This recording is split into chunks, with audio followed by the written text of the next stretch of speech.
If you're looking to get your loved ones some bling for Valentine's Day, we are on your side with an expert to tell us everything you need to know about diamonds. Mobley is the jewelry and watch editor at Only Natural Diamonds, and he's here with us now live. Good morning. Thanks for joining us.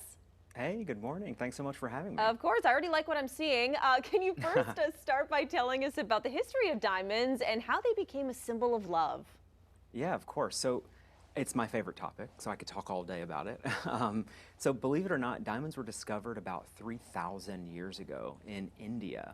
And so when they were discovered, imagine up until that point, humans had always been able to sort of bend and shape, elements and things that they had discovered to their will, right? So diamonds, natural diamonds were the very first thing they discovered that they weren't able to cut or polish or break or shape, because natural diamonds, of course, are the hardest natural substance on Earth.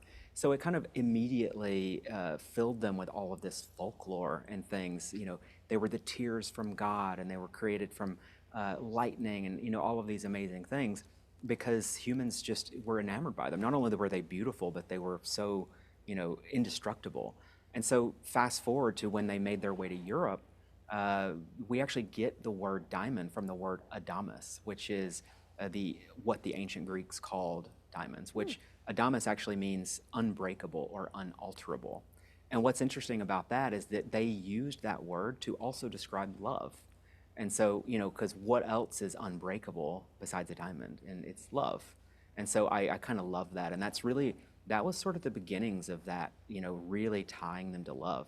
And then, believe it or not, the first diamond engagement ring that was given that we have on record is in 1477.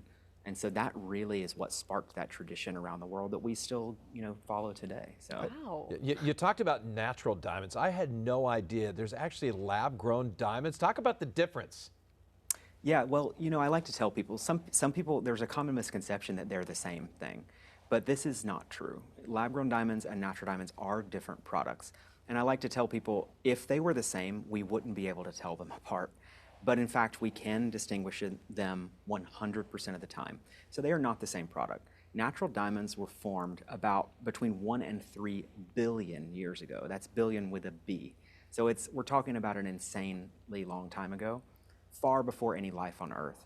They formed about 100 miles below the Earth's surface and were blasted to the surface through these ancient volcanoes.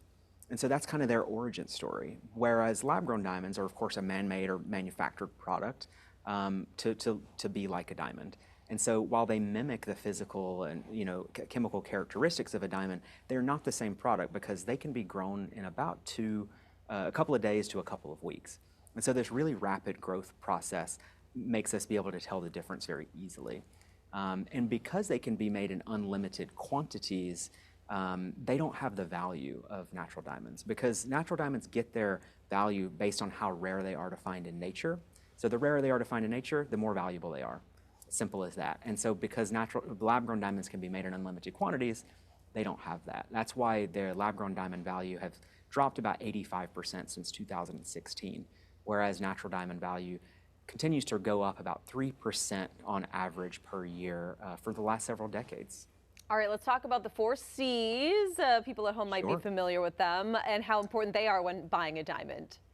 Yeah, you've probably heard of color, clarity, cut, and carat, the 4 C's.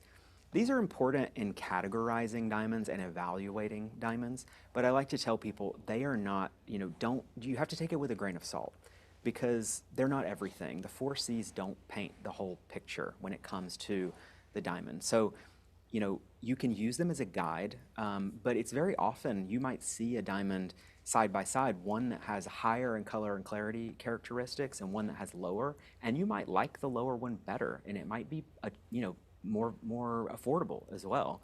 So you need to buy with your eyes, buy with your heart. Shop in person, shop at your local jeweler.